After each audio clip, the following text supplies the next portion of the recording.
দুবাগ ইউনিয়নের মেওয়া গ্রামে যে পরিমাণ বন্যার পানি ঢুকছে, রাস্তাঘাট ভাঙ্গিয়া মানুষের ঘরবাড়িতে মানুষের দুঃখ দুর্দশার কোনো শেষ নাই। আসলে যতটা শোনা গেছে তার চেয়ে বেশি দেখতে ভয়ানক অবস্থা, মানুষের জীবনযাপন খুবই কষ্টকর। এর মধ্যে কারেন্টও নাই। এটা আসলে সরকারের দৃষ্টি দেওয়া উচিত এই ব্যাপারে।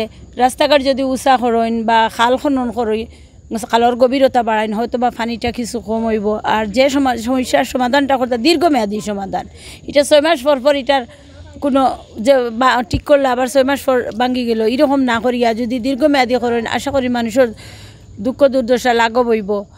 আর আমি অবশ্য শপথ নেওয়ার পরে পরিষদে এই ব্যাপারে আলাপ করব। আমার যতদূর ক্ষমতা আছে ততদূর নিয়েও আমি চেষ্টা করবো। আপনি তো দীর্ঘমেয়াদী সমাধানের দরকার। এই বস্তা বালি দিয়া ঠিক করা এটা আসলে ঠিক না। এটা তো দীর্ঘদিন ধরে দেখি আইরাম আমরা, প্রতি বছর 1বার 2বার ঠিক করা হয়, কিন্তু এই ঠিক করা তাকে তো কোনো নিয়ে হয় না। দীর্ঘমেয়াদী সমাধান না, স্থায়ী সমাধান লাগে সরকারের উচিত হইল গার্ডওয়াল দেওয়া, খালের গভীরতা বাড়ানো এবং আরও রাস্তা উঁচা করা, রাস্তা পাকাকরণ করা। এগুলো আসলে ব্যাপারে আমরা আলোচনা করব। আমার আশা করি সরকারও এই ব্যাপারে ব্যবস্থা নেবে। কেননা সরকার হইল জনতার সরকার, আমরাও জনপ্রতিনিধি যারা নির্বাচিত হয়েছে তারাও জনপ্রতিনিধি হয়েছে। ও কারণে সাধারণ মানুষের সুখ দুঃখ দেখার লাগে, সুখ দুঃখের ব্যাপারে আলাপ আলোচনা করার লাগে, এটা সমাধান করা লাগে।